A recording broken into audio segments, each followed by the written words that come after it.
थारैनो बीजेपी दोलोआ बीटीसी बिसायख'थियाव माबायदि राजखान्थि गेलेनो सानदों जेराव बीपीएफखौबो मदद होनाय आरो यूपीपीएलखौबो मदद होनाय थारैनो बीजेपी आरो बीपीएफनि गेजेराव दासिमबो सिङाव बुजाबुजि दङ नामा जेराव हाग्रामा महिलारि बिथाङा जेराव बिजाथि गसंगोन बै जायगायाव बीजेपी दोलोआ बिजाथि होआ थारैनो बियो माबायदि राजखान्थि एबा माबायदि राजखान्थि गेलेनो सानदों बीजेपी दोलोआ दासिमबो बीजेपी दोलोआ हाग्रामा महिलारि बिथांनि सायाव माबायदि साननाय दं जेराव फैबाय थानाय जा बीटीसी काउन्सिल बिसायख'थि बे बीटीसी काउन्सिल बिसायख'थियाव बीजेपी दोलोआ हाग्रामा महिलारि बिथाङा जेराव बिजाथि गसंगोन जेराव भट एबा इलेक्शन गेलेगोन बै जायगायाव बीजेपी दोलोआ मालाब्लाबो टिकेट होनाय जानाय नङा बे बाथ्राखौ जोंनिफ्राय बानायना बुंनाय नङा बे बाथ्राखौ बुंदों एमपि दिलीप शइकिया बिथाङा जेराव गोबाव समनिफ्रायनो एबा गोलाव समनिफ्रायनो बाथ्रा बुंबोबाय थादों जे बीजेपी यूपीपीएल जथाय सरकार सोलिगासिनो दं आरो बे समावनो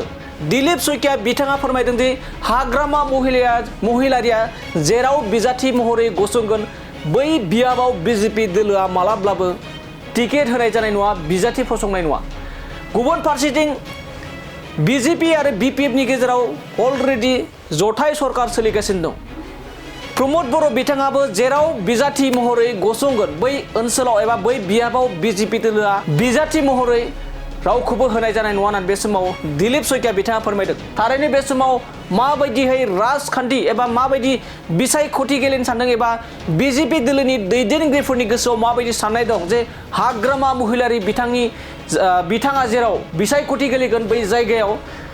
बिजाथि महरै बीजेपीनिफ्राय होनाय जानाय नङा होननानै बाथ्रा बुंदों बे मोनसे गिदिर सोंथि दासिमबो माबायदि साननानै दङ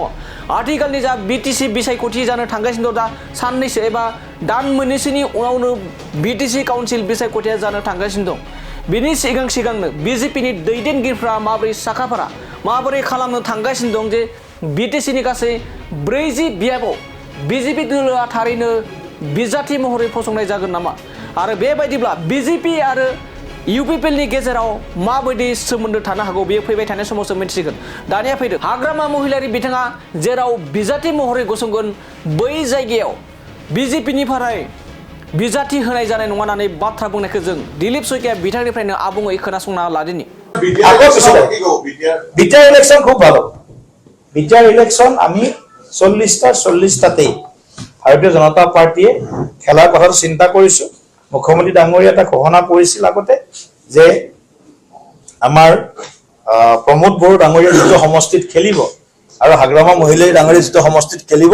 সেই দুটা সমষ্টিত আমি প্ৰাৰ্থিত্ব নিদিও মাননীয় মুখ্যমন্ত্ৰী ডাঙৰীয়া ঘোষণা কৰিছিল আৰু সেইটো ষ্টেণ্ড আজিৰ দিনলৈকে আছে বিজেপি অকলে নিৰ্বাচন খেলিব কিন্তু ৰাজনীতিত পথ পৰিৱৰ্তন হৈ থাকে মই আকৌ কম ৰাজনীতিৰ পৰিদৃশ্য সলনি হৈ থাকে যেনেকুৱা মানে দেশ হ'ব তেনেকুৱা বেশ ধৰিব লাগিব আমি হয় না এই পৰিস্থিতি চলিব সেই পৰিস্থিতি চাই আমি সিদ্ধান্ত ল'ম ধন্যবাদ ধন্যবাদ আমি এনডিএ হিচাপে ইলেকশন খেলিম এনডিএ হিচাপে ইলেকশন খেলিম পোষ্ট ইলেকশনৰ কথাটো আজি ক'ব নোৱাৰো কিন্তু প্ৰি ইলেকশন এতিয়ালৈকে কাৰো লগত মিত্ৰতাৰ কথাটো চূড়ান্ত হোৱা নাই